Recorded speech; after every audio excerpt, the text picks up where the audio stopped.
mga Kawingski, magandang araw sa lahat. Pakita namin sa inyo ngayon paano mag-repair ng bushing or needle cage ng 070 power saw. Yan sa nakikita nyo, maluwag na siya, gumagalaw na yung bushing. Dapat hindi yan siya gumagalaw guys, ganito yun.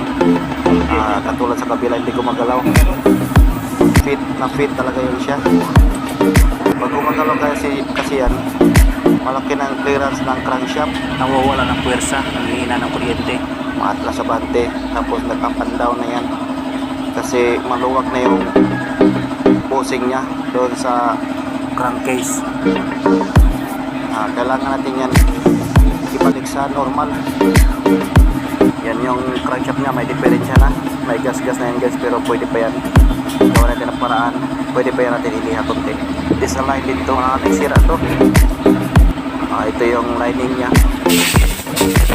putol din ng mga spring. Yan ang clutch lining, ito yung spring nya. Dalawa yung balik dyan. Nakita namin sa inyo paano mag rebushing o balik yan sa normal. Dapat hindi yan gumagalaw ang bushing nya. Para mag fit yan siya guys, ang gagawin dyan, gamitan ng acetylene. Initin yan siya para mag-fit yung butas sa crankcase, para paglagay ng needle cage o yung bushing, mahigpit na mahigpit. Tapos nun, lalagyan niya ng epoxy ang dagdag para matibay talaga, forever yun siya.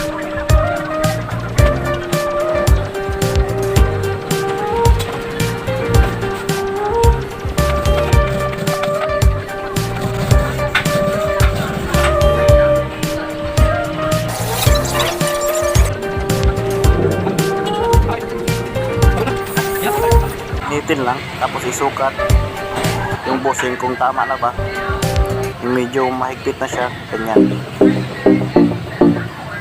Ulitin mo lang kung kulang pa, ulitin lang balik.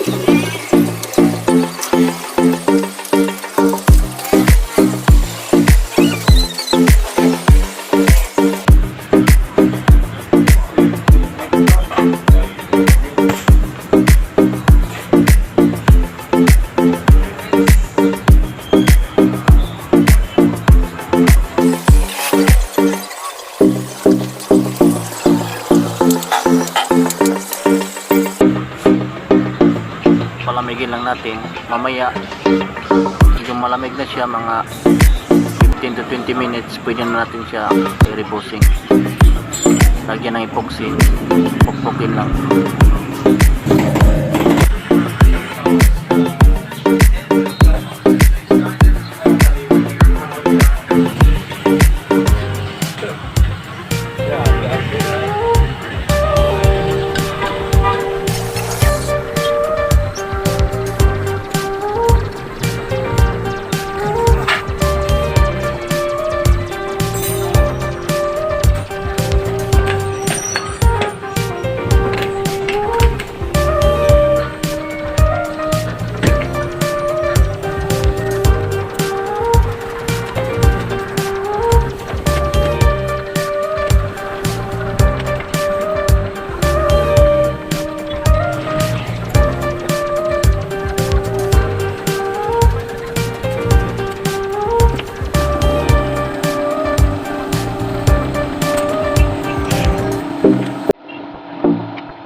Siguraduhin yung straight yung pagkalagay ng butas guys.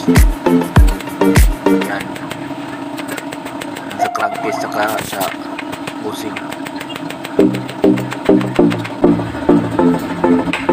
Kailangan ng pukpukin hanggang sa ma-level yung bushing sa crankcase guys.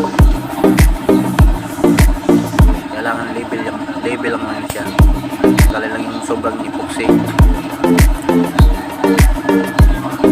Kuha kayo ng round file. o alambre para i-check kung align ba yung butas sa crankcase pati yung sa pusing niya, kasi doon dadaan yung coil para sa crankshaft para hindi masira yung bearing natin. Susukin lang kung straight ba yung pagkalagay, check nyo lang.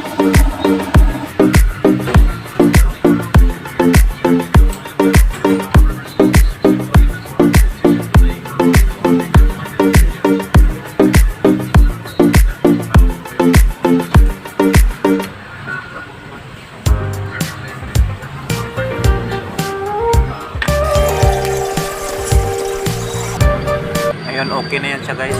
Para ma-check kung okay na yung bushing natin, pasok natin yung crankshaft kasama yung bearing.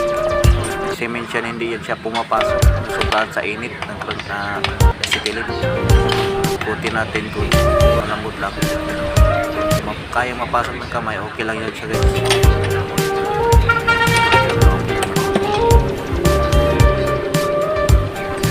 Kailangan natin i-check yan.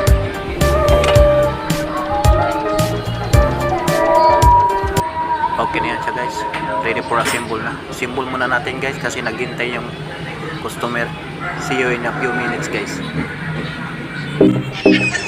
Ito, tapos na yung assemble guys, panda rin natin, testing natin. Pag ayaw umandar guys, buksan lang, choke lang natin.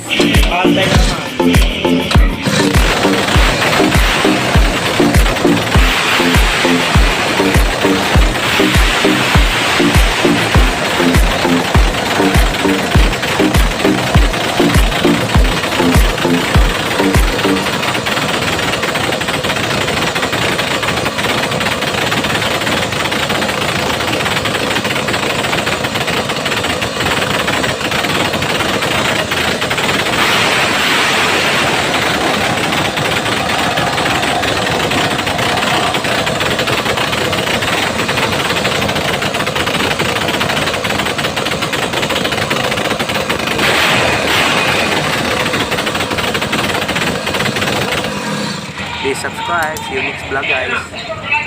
Thank you guys. Bye bye.